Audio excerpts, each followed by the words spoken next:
क्षमा शिवा धात्री स्वाहा स्वधा नमोस्तुते।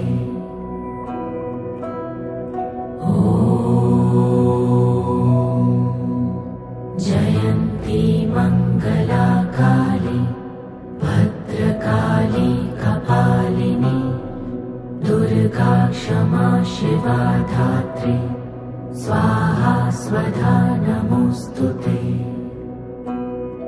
कालिनी दुर्गा क्षमा शिवा धात्री स्वाहा स्वधा नमोस्तुते।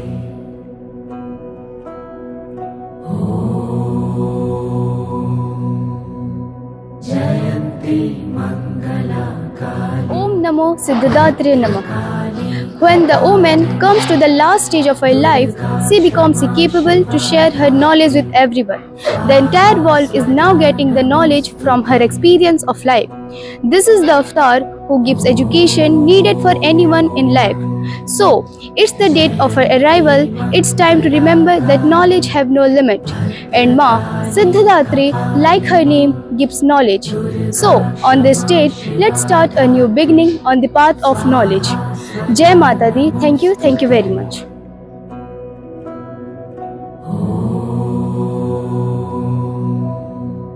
जयन्ती मंगला काली भद्रकाली कपालिनी दुर्गा क्षमा शिवा धात्री स्वाहा स्वधा नमोस्तुते।